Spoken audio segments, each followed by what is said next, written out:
have restricted to ERP. It's a pain, to be very honest, because why we put ERP? To bring transparency. Are we ready to accept the transparency? That's the biggest question. Number two, are we going to adapt the best of the standards? For example, what we say, we are supposed to follow the best of the rules which is there for any of the process.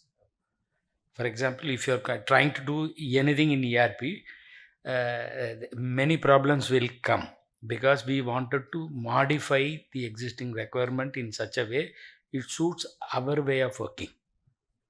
That may be good in some cases, that may not be good in some cases.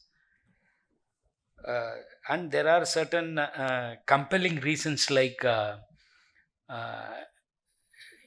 government related process which we have to follow. For that purpose, we try to take a different route, which is good for the company, but it is not good for the IT department. But for business requirements to fulfill, we try to mend the standard process which is available there. Yes, there are certain problems which cannot be resolved for Indian requirements. That is a product difficulty that no one can resolve.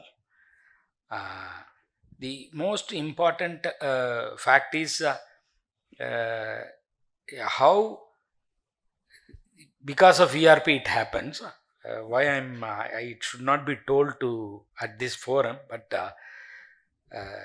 when we are trying to do certain work at the different timelines, because of people not adhering to the process which has been identified as a standard operating procedure, and the rigid process which is configured by us creates more problem. For example, we are receiving goods in the night.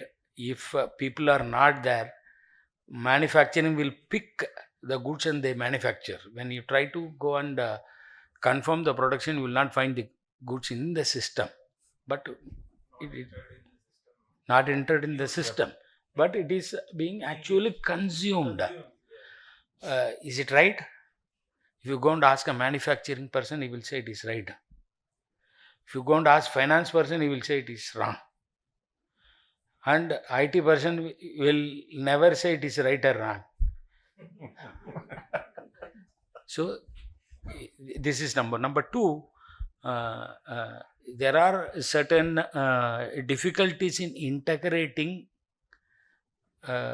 different solutions. For example, we have a supplier based solutions, we have engineering based solutions, we have employee based solutions. When we are trying to and different timelines we take to bring in that different kinds of solution getting incorporated into ERP, and the kind of rigidness specifically with SAP, we find it very difficult in getting the compliance happening right, because they say that anything coming in without doing data entry, it is a digital license.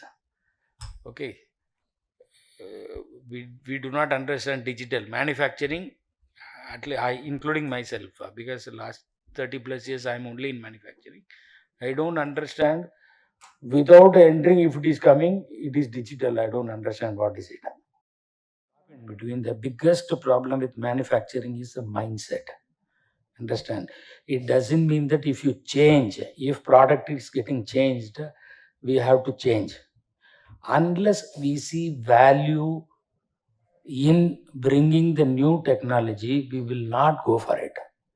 Probably people from OEM also will vouch this. See, unless we see, because we are dependent on manufacturing processes, the machine which we have already procured, and then, so that is also plays a very vital role for us. Okay, something new has come, we have to go, not required. So that is one of the differentiator as far mindset is concerned. So protecting investments definitely something that needs to protect your existing. I will take my example. We are still in ECC. Why should I change? I don't understand. Other than speed, I am not finding any extra benefit today. But I will go when we are compelled. So it is solving the purpose. See, where it is required, we go for it because we have created, because certain things ERP cannot give. So we go for those things, and which is helping us, which is contributing to ERP also. Right. So in a different way.